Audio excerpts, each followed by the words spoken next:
Toda for your very kind words. It's particularly appreciated when it comes from a very close friend, as you said, for 40 years, and therefore maybe should be discounted because it comes from a very close friend. I also want to express my appreciation. Where's Charles sitting? Charles Small for his initiative in setting up ISGAP, which I'm proud to be associated with, and of course to both the Miller Center and ISGAP for co-sponsoring this evening. I must say that, as I look around, I told Chaim that I actually see some faces from the last time that I was here, or that's just may be that I don't remember well, but I do think I see some faces, and it gives me a certain sense of familiarity. And also, when you mentioned, Chaim, about the website, I think I have to make a full disclosure, and that is, I don't know what's on my website, and the reason being, because I happen to be technically illiterate. I'm one of the few who still has not yet entered the computer age, and so I don't really know how the internet works, videos and the like, which reminds me of a true story that my son, who's now 27, came to me when he was not yet 3 years of age, and somehow he had a prescient sense that I didn't know how these things work. And he looked up at me with that rather whimsical smile that he had, a mischievous smile, I would say, and he said to me, "Daddy, can you help me fix the video?" And I said, "Well, Yoni, I don't know how to fix the video." And he looked at me with that grin of his, "I know, Daddy. All I'm asking you to do is to pick me up because I can't reach it." Whereupon, later that day, my daughter came to me and said, "Daddy, you know what Yoni told me?" And I said, "No." He said, "Gila, Daddy may be a nice man, but he's not very smart. Not very smart." So that's the riposte to the very nice introduction that I got. And while I'm on it, I won't tell any more stories, but you spawned another one from my son with the 92% issue. That was the first election in which I ran. It's gone down since with each election. But in that first one, and I was nominated, it happened then by acclamation, I won't go into that. But at the nomination meeting, my son, as I said, now 26, then 12, was very disturbed that I was running for parliament. We had a very, very close relationship, and he anticipated that the relationship would be disturbed by my being away from home and the like. So he's walking around very forlorn and visibly upset, and a journalist sees him and says to him, "What do you think of your father running for parliament?" And he answered as follows. The context is the late 90s, which becomes relevant, you'll see more. He answers as follows, which was front page in the newspaper the next day. He said, "I think my dad's crazy. He's a law professor, he's a human rights lawyer. That I can understand. What does he want to go to parliament for? Nothing ever happens there. They don't do anything. If anything, some of them become corrupt, and there's a Monica Lewinsky waiting for him around the corner." Yeah. So 6 weeks later, as I'm telling this story, but I at the risk of sounding self-serving, but Chaim's already said it, I did get elected with 92% of the vote. So there's a journalist calls up my son. He said, "What do you think of your dad now? He got 92% of the vote." And my son answered as follows, again, front page in the newspaper. The next day he said, "Donald Duck running in this riding for the Liberals would have got 92% of the vote. If my dad lost, that would have been a story."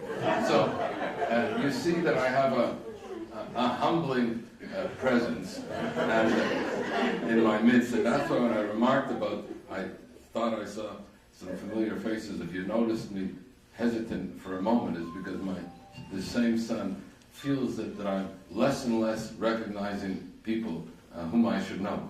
And then he made his last very compelling riposte to me when he said, "Dad, if you get Alzheimer's, we'll never know. There'll be no difference."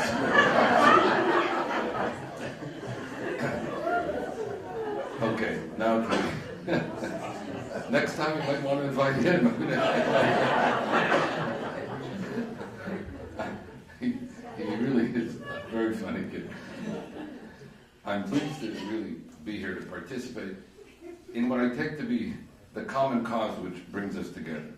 And that is the struggle against hate, against anti-Semitism, against atrocity, against injustice, and always, always against indifference.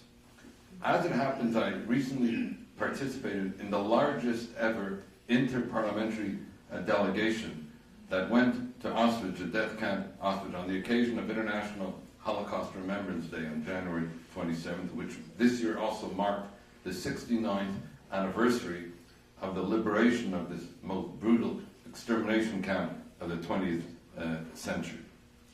It was, for me and for those who were with me, it was a large delegation from Israel. We had over 60 parliamentarians from Israel, a large delegation of Polish parliamentarians.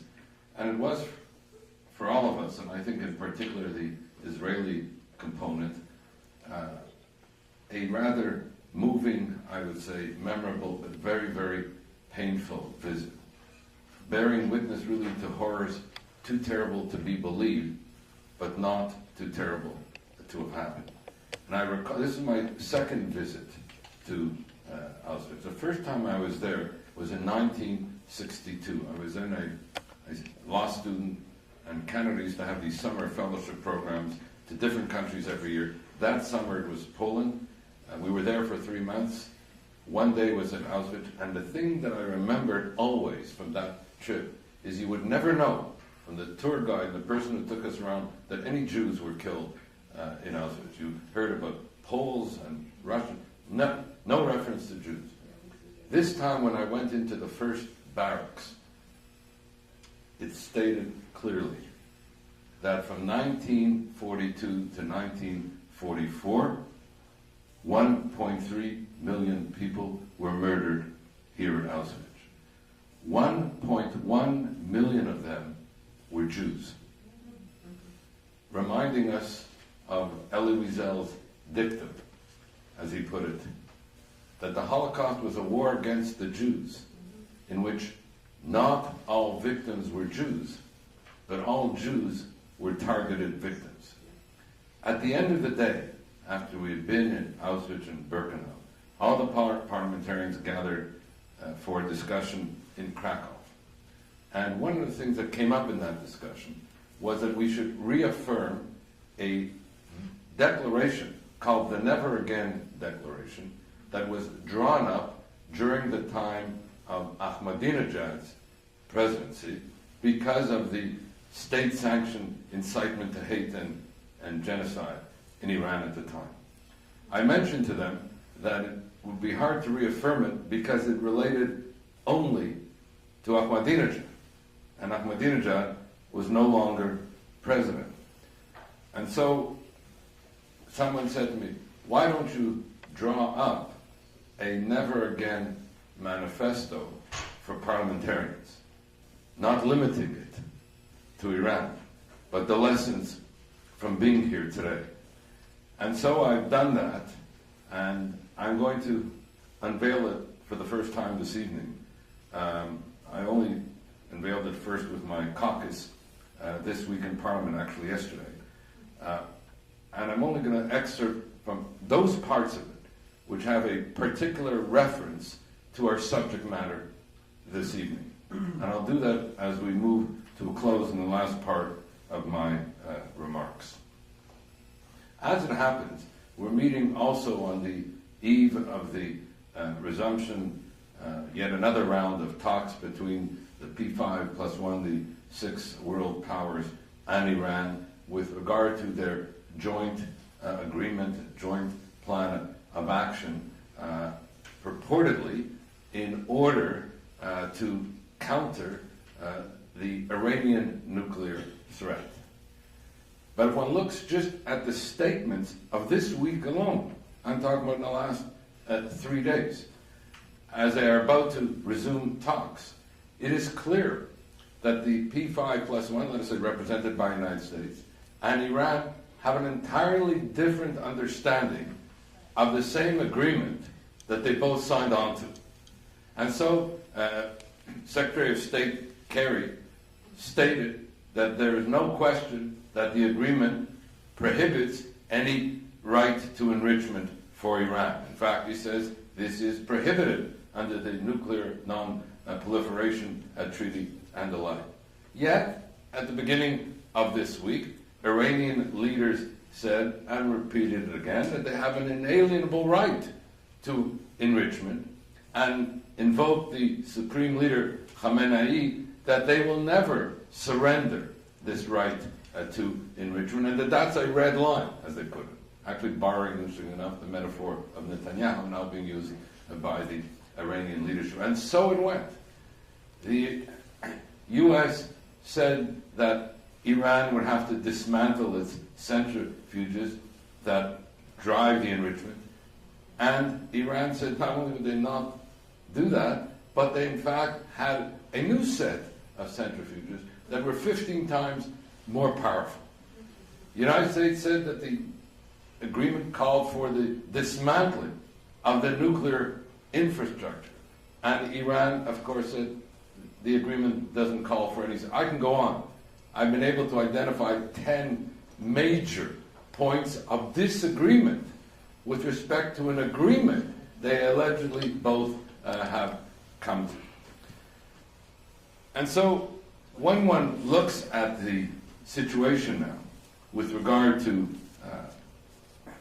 Iran and the nuclear situation to begin with, and then I'll move to the more particular subject matter this evening, I would reiterate what has been my basic thesis for some time in these matters, which has not changed because Rouhani is now president instead of Ahmadinejad.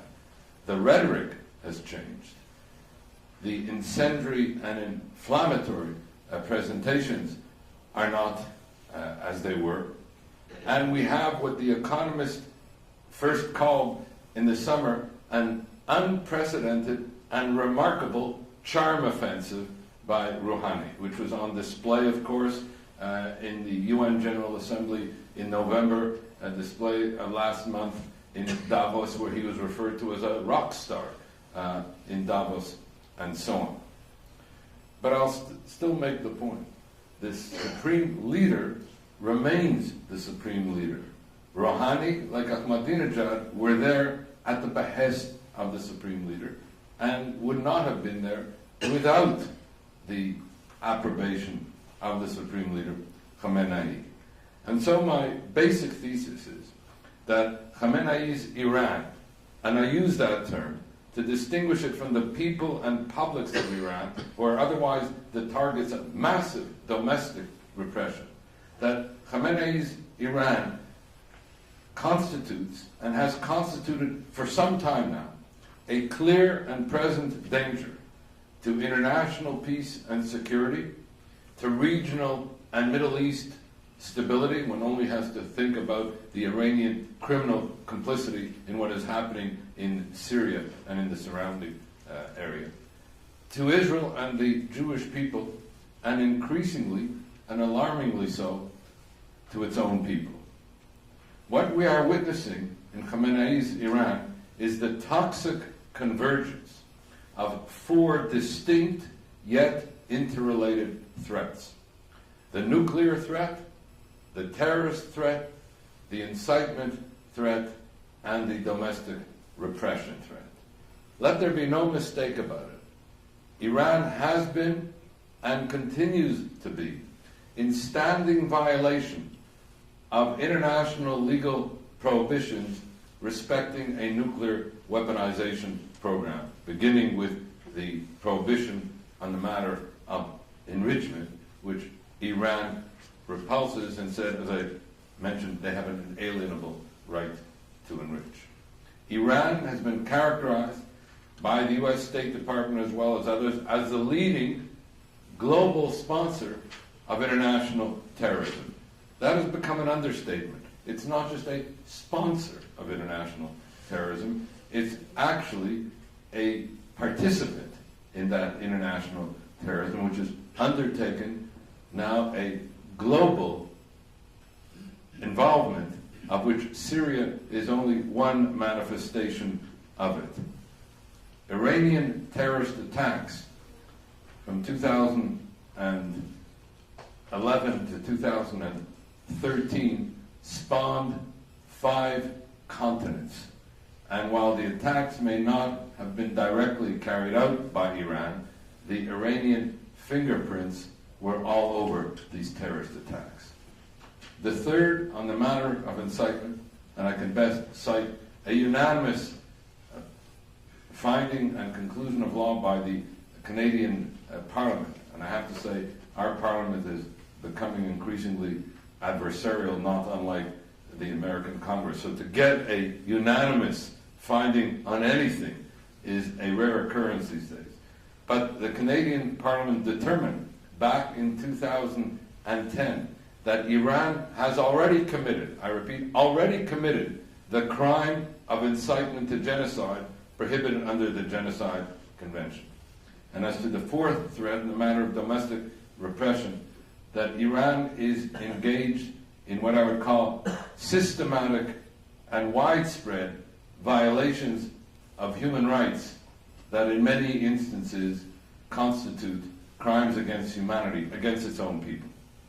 And so let me move now to the particular topic. I was just contextualizing it because one can't discuss the particular topic of some inconvenient truth about human rights and anti-Semitism without realizing the globality of the threat with respect to Khamenei's Iran. And while the attention, yet again, when the talks resume, will focus on Iran's nuclear program, understandably so, and I would say necessarily so, one must guard against that kind of preoccupation with the nuclear program at the expense of the other threats and operating in such a way so as to marginalize, if not sanitize, the other threats, particularly the massive human rights violations. I'm reminded here, and I think here in the audience, as Americans, you will remember this far better than me, that when the United States negotiated an arms control agreement with the former Soviet Union at the time, it did not turn a blind eye to the violations of human rights in the former Soviet Union. It did not ignore the plight of political prisoners there. It did not ignore the situation with regard to Soviet Jewry. On the contrary, we had the Helsinki Final Act, which is 3 interrelated baskets: the security basket, the economic basket, and the human rights basket, with the human rights basket emerging as a transformative dynamic with respect to the situation in the Soviet Union as a whole. The Jackson-Vanik Amendment, yet another example of the importance that was placed on the issues of human rights in the Soviet Union as being inextricably bound up with the nuclear situation and arms threat from the Soviet Union, such that at the end of the day, it was the focus on human rights, if I may borrow a Marxist metaphor, that led to the withering away of the former Soviet Union. So what follows now is an inventory of these widespread and systematic human rights in Iran today. And interestingly enough, I'm going to not deal with the violations as they were, though they were all there during Ahmadinejad's time.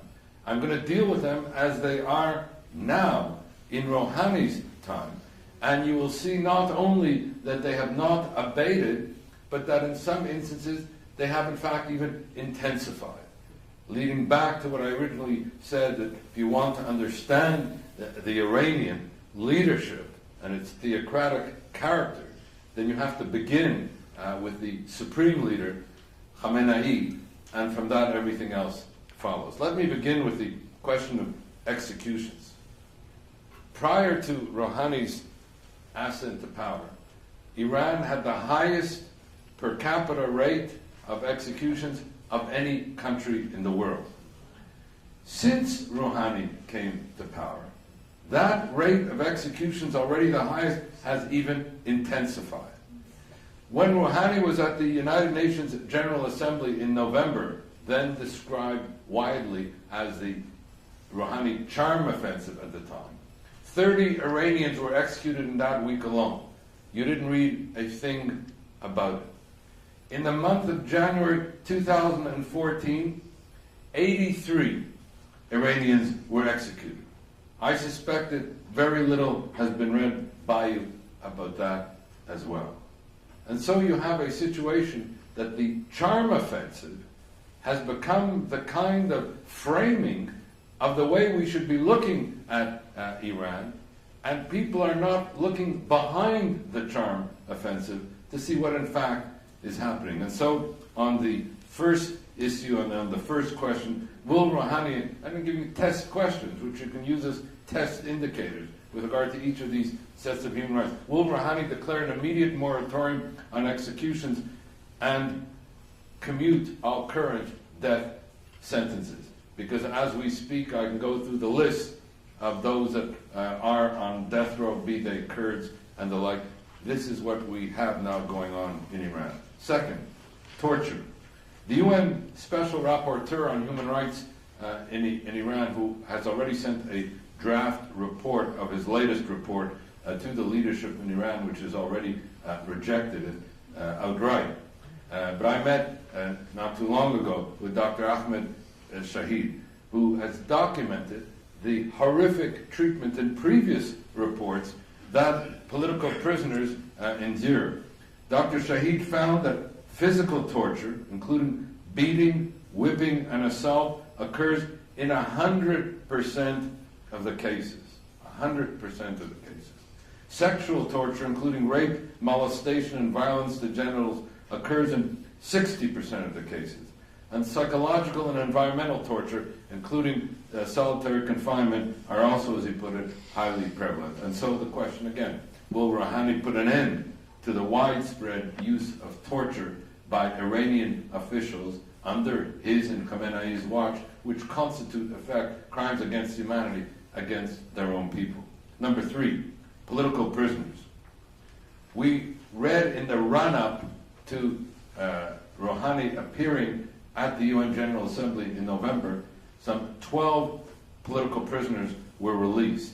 One of them, Nasrin Sotoudeh, was an iconic woman lawyer in Iran who had really been one of the most courageous lawyers one can find anywhere. She was the one who was representing other political prisoners, representing other arrested lawyers, representing others who were falsely accused until she herself became a political prisoner. She was one of those released.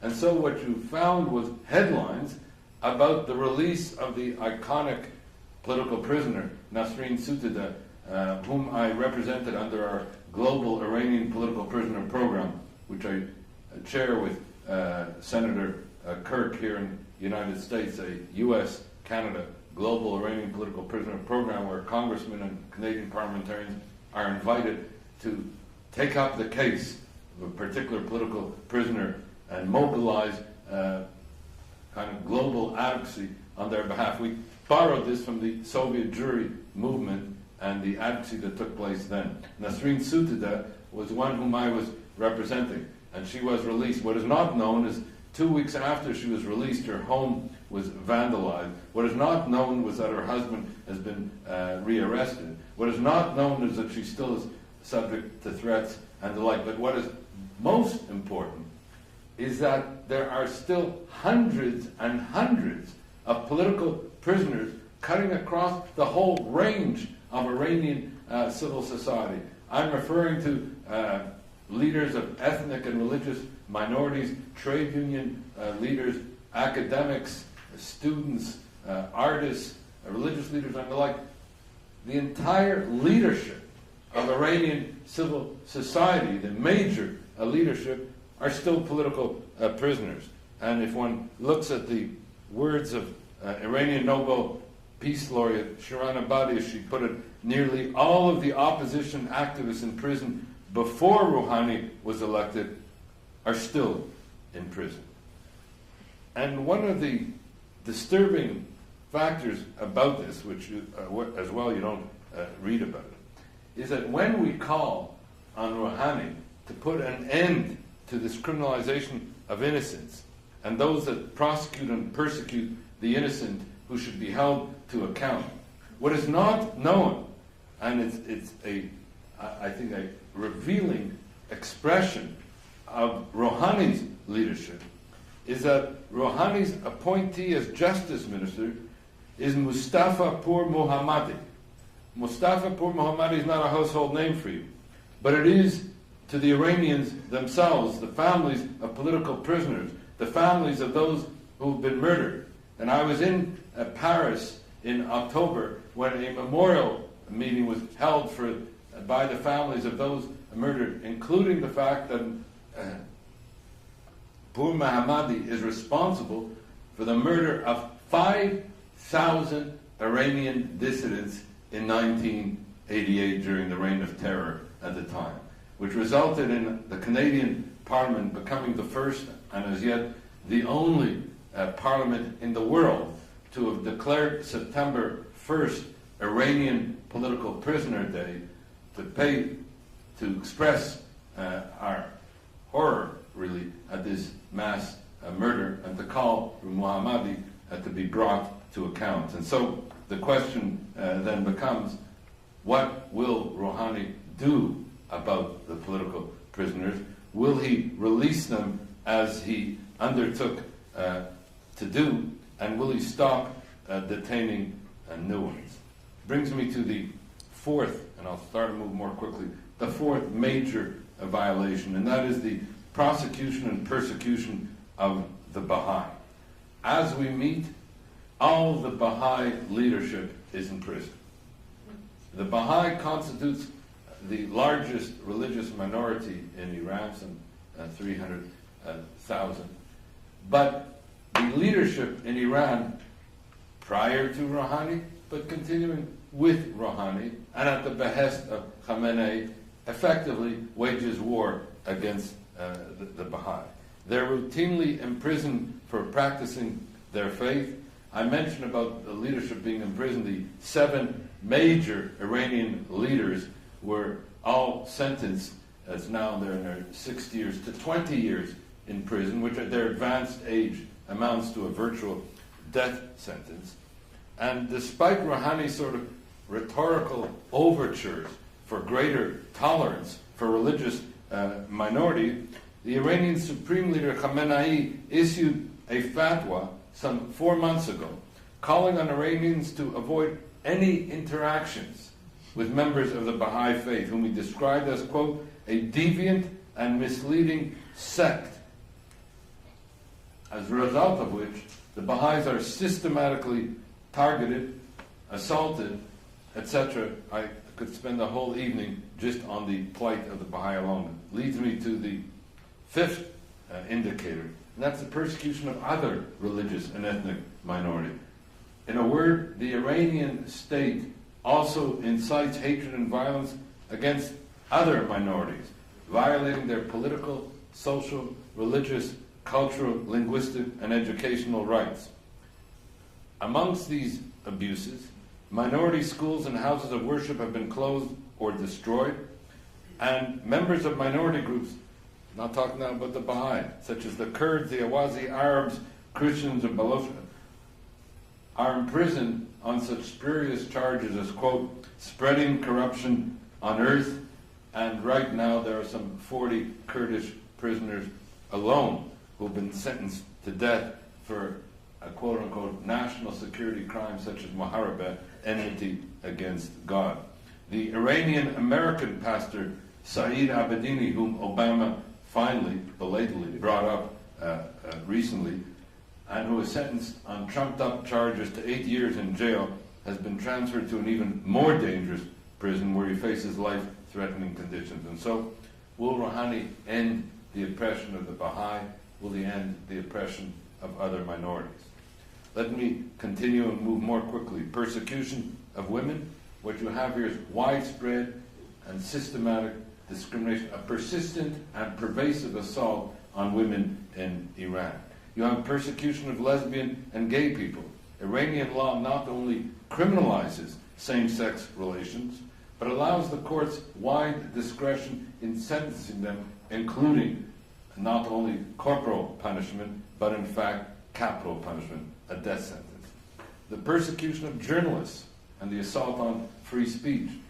As I mentioned, Iran has the highest per capita rate of executions of any country in the world. It has one of the highest rates of imprisonment of journalists of any country in the world. A fundamental assault on fundamental freedoms of expression, assembly, association, and the like.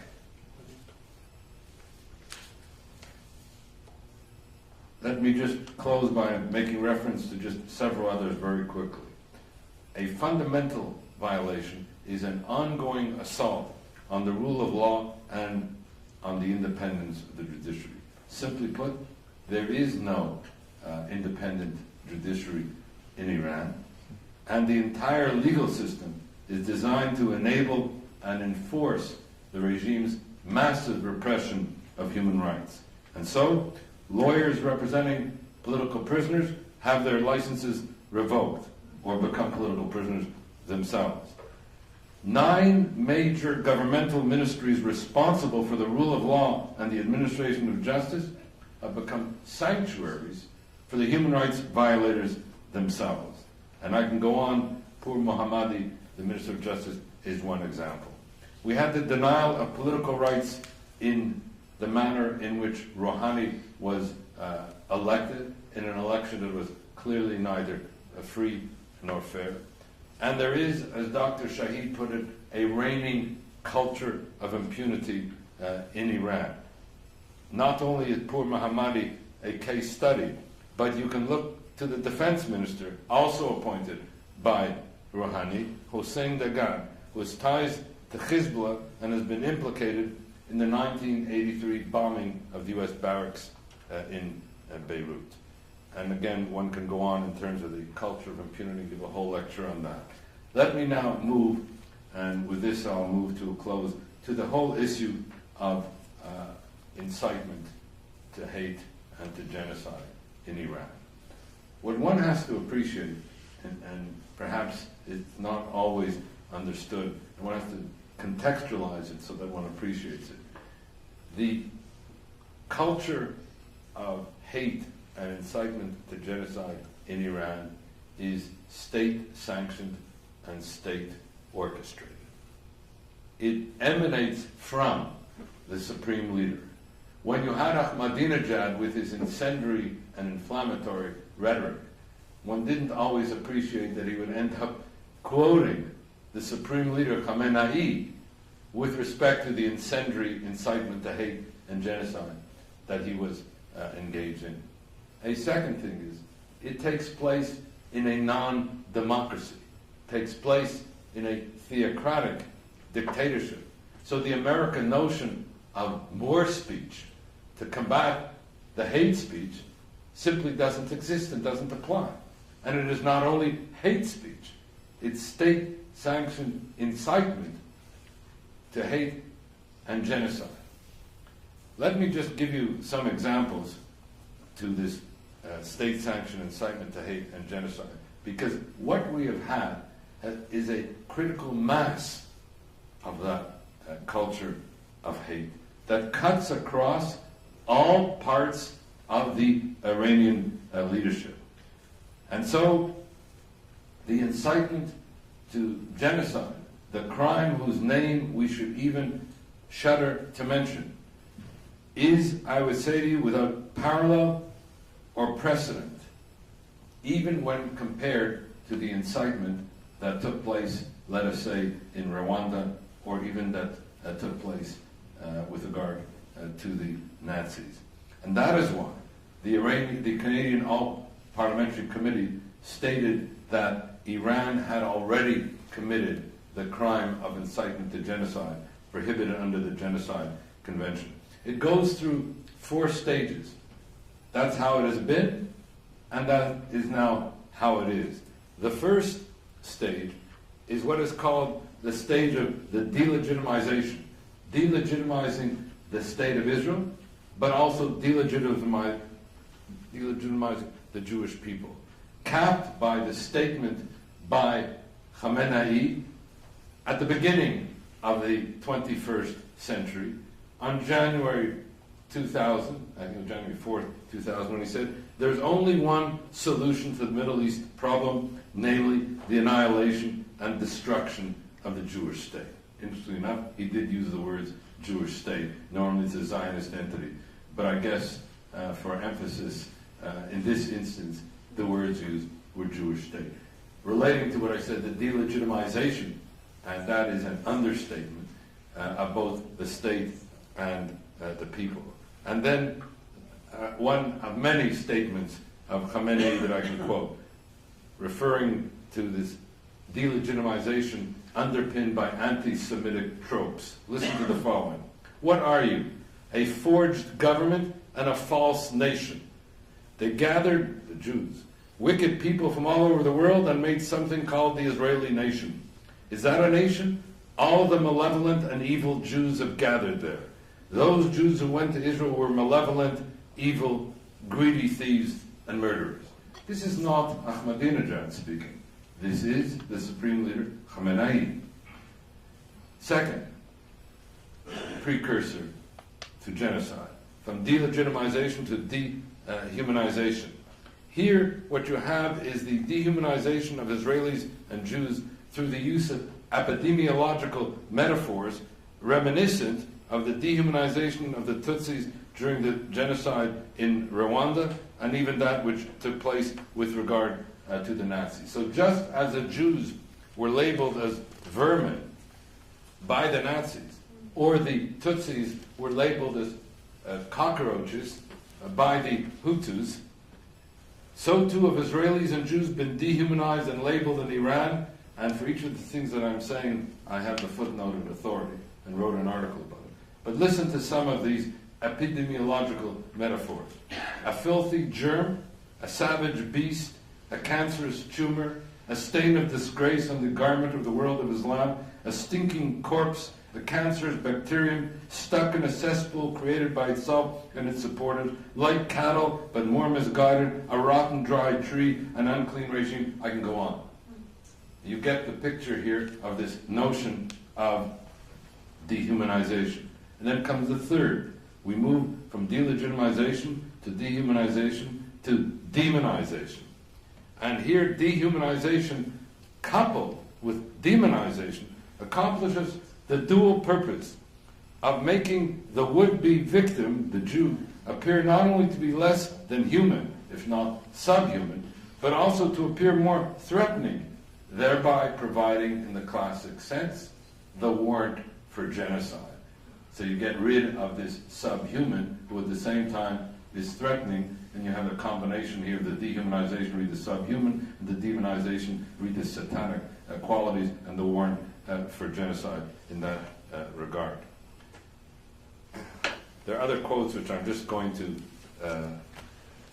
not excerpt from, but I'll just end up this point by showing how the Supreme Leader combined these two images of Jews conspiring against the world and of Jews waging covert war on a people, and elaborating to the audience what he saw as the Jewish satanic design. His words, not mine.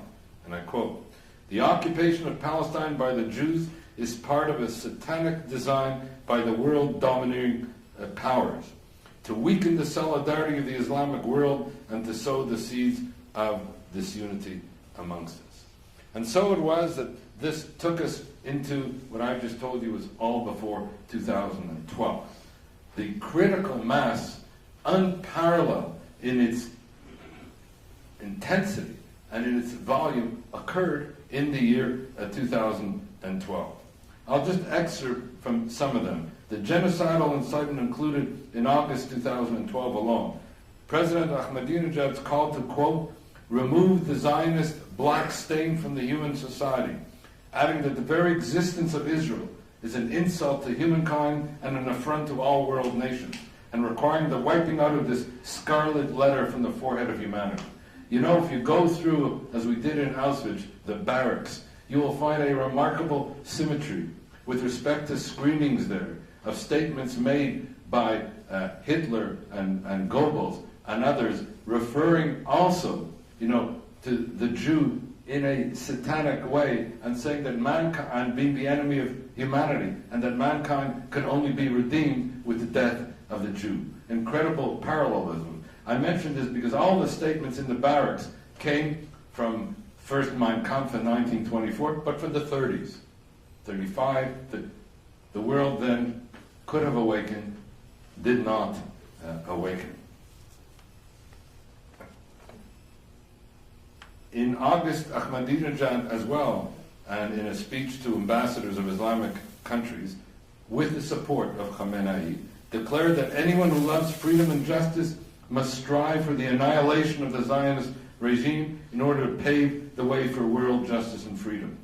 Similar incendiary statements proceeded, though they were attributed to Ahmadinejad, but they came from the Supreme Leader Ayatollah Khamenei, yet again, speaking of Israel as a cancerous tumor that must be annihilated.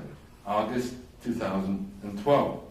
Moreover, these cruel and incendiary statements emanating from both Ahmadinejad and Khamenei, and from Ahmadinejad with the authority of Khamenei, have been commingled and conflated with ugly anti-Semitic hate, including classical anti-Semitic tropes blaming the Jews for the poisoning of the wells these past 400 years, adding that the Zionists have been inflicting very heavy damage and suffering on the whole of humanity for over 2,000 years, especially over the last 4 centuries. Indeed, this state-sanctioned culture of hate and incitement to genocide has been persistent, pervasive, and dangerously pernicious. The 21st century, as I said, began with Khamenei calling for the annihilation of the Jewish state. It was followed during this decade by the parading in the streets of Tehran of a Shiab-3 missile draped in the emblem "Wipe Israel off the map."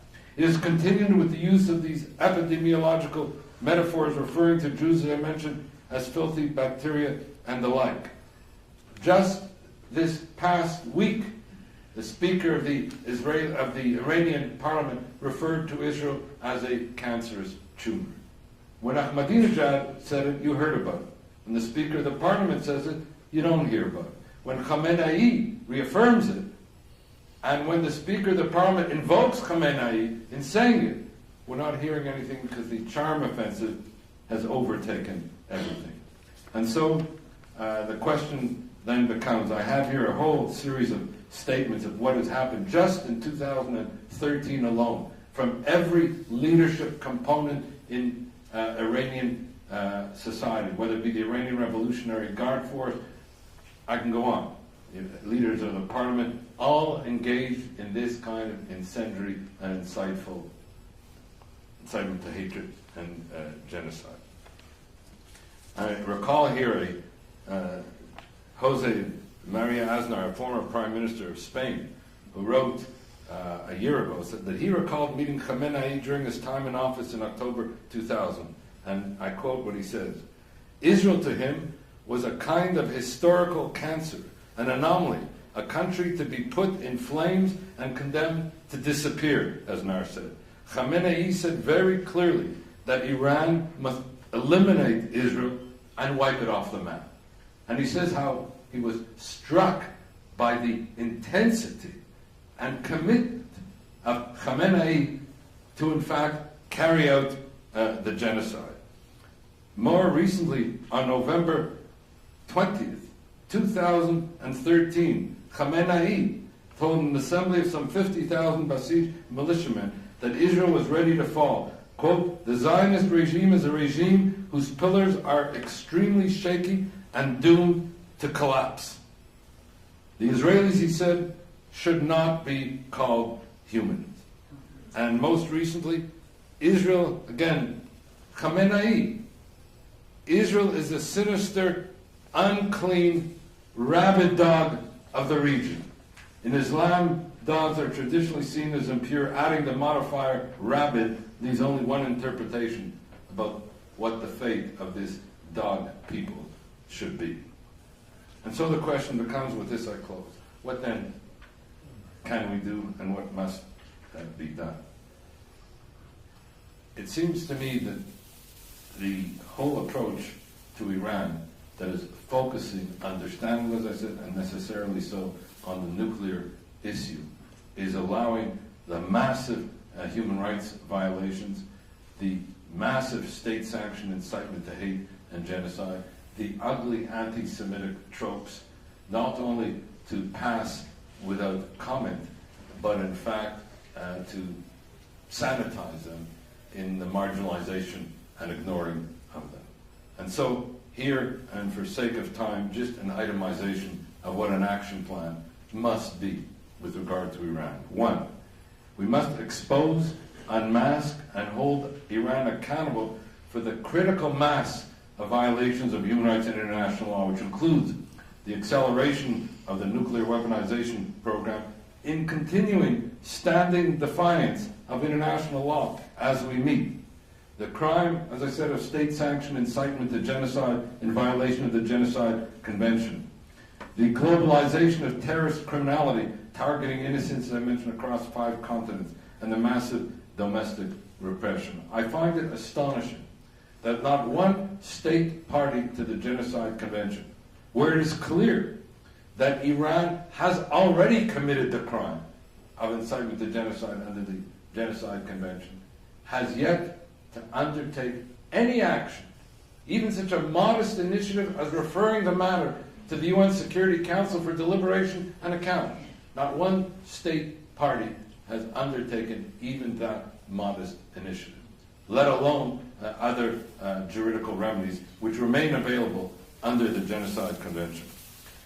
2, one must sound the alarm and shine the spotlight on the systematic and widespread assaults by the Iranian theocratic dictatorship on the human rights of the Iranian people, which, as I said, are constituted crimes against humanity. We need to enlarge and advance the Iranian Global Political Prisoner Advocacy Project so other countries, besides the United States and Canada, globalize the advocacy movement on behalf of political prisoners, as it was done with regard to Soviet Jewry. 4, one needs to combat the Iranian Islamic Republic's not only pervasive criminality, but impunity, along the examples that I gave. As I said, Canada is the only country to have called Iran to account and recognize their criminality with Iranian political prisoner day. 5, to call upon Iran to cease and desist from its state-orchestrated policy of wanton executions, to cease and desist from its persistent and pervasive assault on the rights of women, including cruel and inhuman treatment and punishment such as stoning and flogging, which continues to go on as we meet, to support targeted sanctions, not only against those who are involved in the nuclear program, but targeted sanctions against those who are involved in these massive violations of human rights, against those who are involved in the state-sanctioned incitement to hate and genocide, against those who are involved in the dissemination of ugly, incendiary, anti-Semitic tropes and the like. Which leads me now to close just with returning to that trip to Auschwitz and what we have learned. I'm going to just, from this, take 3 lessons. More can be taken. I tabled, I said with my caucus this week, 12 major lessons, but 3 that apply particularly to Iraq.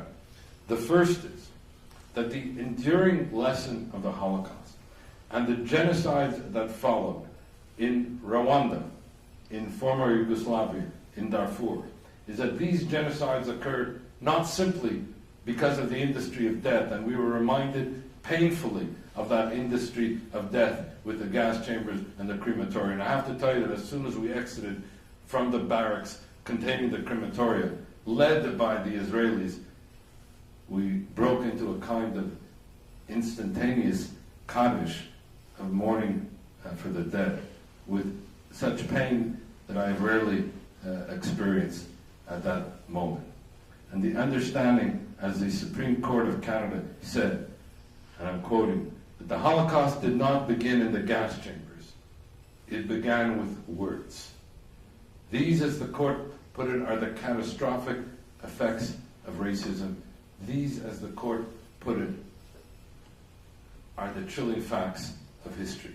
And so on this first lesson, we said we as parliamentarians must undertake to challenge, to address, to redress these state sanctions, incitement to hate and genocide when they occur, of which Iran is now the primary exponent. A second lesson, which relates directly to Iran, which comes out of our Auschwitz experience, and that is that the Holocaust and the other genocides that followed, and I might add that we are on the eve of the 20th anniversary of the Rwandan genocide, where from April to June 1994, 1 million Rwandans were murdered. What makes the Rwandan genocide so unspeakable is not only the horror of the genocide itself, that would be bad enough, but the fact that this genocide was preventable. Nobody could say that we did not know. We knew, but we did not act. Just as nobody could say that we did not know what was happening in Darfur. We knew, but we did not act. Just as nobody can say that we don't know what is happening to the civilians in Syria. That, in March 2011, began the most peaceful civil protest that now has resulted in more than 140,000 dead. One only has to read the recent report that came out about the assaulting, the maiming, the torturing, the murdering of children, the most vulnerable of the vulnerable, to appreciate the horror of indifference and inaction on the part of the international community. And it began with the Holocaust, with the international community as a bystander community. And so the second dangerous lesson that relates as well to Iran. And the third that I wanted to mention is really la trahison des clercs, the betrayal of the elites. And that is the Nuremberg crimes, were the crimes of the Nuremberg elites. The Holocaust was made possible not only because of the bureaucratization of genocide, as Robert Lifton called it, and which Adolf Eichmann, the desk murderer, personified, but it was made possible because of the trahison des clercs, the criminal complicity of the elites, physicians, church leaders, judges, lawyers, engineers, architects, educators, and that's why our pledge as parliamentarians to speak truth to power and to hold power accountable to truth. I'm only going to close now with a pledge that we took there as parliamentarians, which are now drafted for this Never Again parliamentary manifesto. And it says as follows, that this visit to Auschwitz reaffirmed that we must remember and pledge that never again, not as a matter of idle rhetoric, but as a matter of undertaking to act, that never again will we be indifferent to incitement and hate. Never again will we be silent in the face of evil. Never again will we indulge racism and anti-Semitism. Never again will we ignore the plight of the vulnerable. And never again will we be indifferent in the face of mass atrocity and impunity. But we will speak up and we will act against racism, against hate, against anti-Semitism, against mass atrocity, against injustice, and against the crime of crimes whose name we should even shudder to mention, genocide. And I remind you that incitement to genocide is the crime of genocide itself under the Genocide Convention. Thank you.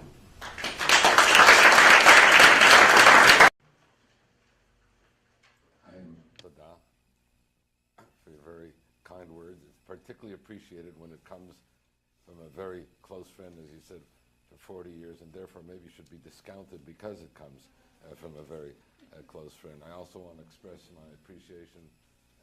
Where's Charles sitting? Charles Small, for his initiative in setting up ISGAP, which I'm proud to be associated with, and of course to both the Miller Center and ISGAP for co-sponsoring this evening. I must say that, as I look around, I told Chaim that I actually see some faces from the last time that I was here. Or that's just maybe that I don't remember well, but I do think I see some faces, and it gives me a certain sense of familiarity. And also, when you mentioned about the website, I think I have to make full disclosure, and that is, I don't know what's on my website, and the reason being, because I happen to be technically illiterate. I'm one of the few who still has not yet entered the computer age, and so I don't really know how the internet works, videos and the like, which reminds me of a true story that my son, who's now 27, came to me when he was not yet 3 years of age, and somehow he had a prescient sense that I didn't know how these things work. And he looked up at me with that rather whimsical smile that he had, a mischievous smile, I would say, and he said to me, "Daddy, can you help me fix the video?" And I said, "Well, Yoni, I don't know how to fix the video." And he looked at me with that grin on his face. "I know, Daddy. All I'm asking you to do is to pick me up because I can't reach it." Declaration called the Never Again Declaration that was drawn up during the time of Ahmadinejad's presidency because of the state-sanctioned incitement to hate and genocide in Iran at the time. I mentioned to them that it would be hard to reaffirm it because it related only to Ahmadinejad, and Ahmadinejad was no longer president.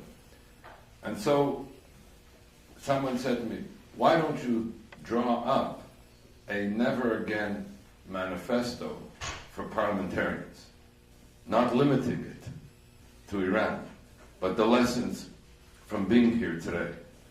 And so I've done that, and I'm going to unveil it for the first time this evening. I only unveiled it first with my caucus this week in Parliament, actually yesterday. And I'm only going to excerpt from those parts of it which have a particular reference to our subject matter this evening. And I'll do that as we move to a close in the last part of my remarks. As it happens, we're meeting also on the eve of the resumption, yet another round of talks between the P5+1, the 6 world powers, and Iran with regard to their joint agreement, joint plan of action, purportedly in order to counter the Iranian nuclear threat. But if one looks just at the statements of this week alone, I'm talking about in the last 3 days, as they are about to resume talks, it is clear that the P5+1, "What do you think of your dad now? He got 92% of the vote." And my son answered as follows, again, front page in the newspaper the next day. He said, "Donald Duck running in this riding for the Liberals would have got 92% of the vote. If my dad lost, that would have been a story." So you see that I have a humbling presence in my midst, and that's why when I remarked about, I thought I saw some familiar faces. If you noticed me hesitant for a moment, is because the same son feels that I'm less and less recognizing people whom I should know. And then he made his last very compelling riposte to me when he said, "Dad, if you get Alzheimer's, we'll never know. There'll be no difference."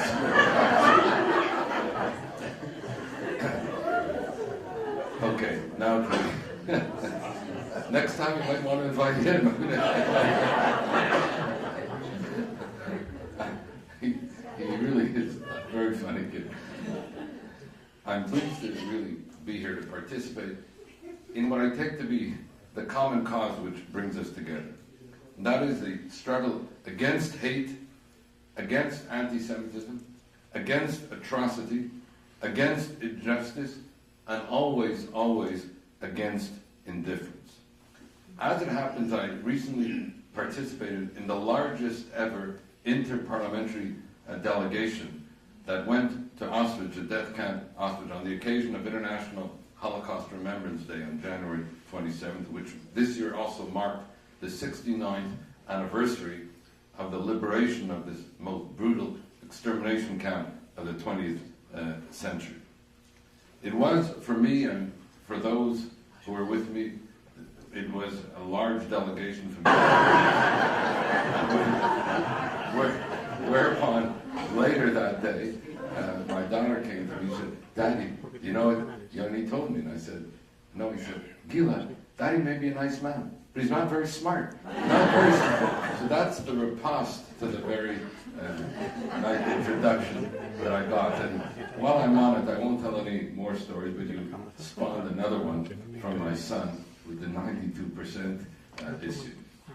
That was the first election in which I ran. It's gone down since with each election. But in that first one, and I was nominated, it happened then by acclamation, I won't go into that. But at the nomination meeting, my son, as I said, now 26, then 12, was very disturbed that I was running for parliament. We had a very, very close relationship, and he anticipated that the relationship would be disturbed by my being away from home and the like. So he's walking around very forlorn and visibly upset, and a journalist sees him and says to him, what do you think of your father running for parliament? And he answered as follows. The context is the late 90s, which becomes relevant, you'll see more. He answers as follows, which was front page in the newspaper the next day. He said, I think my dad's crazy. He's a law professor, he's a human rights lawyer. That I can understand. What does he want to go to parliament for? Nothing ever happens there. They don't do anything. If anything, some of them become corrupt, and there's a Monica Lewinsky waiting for him around the corner. Yeah. So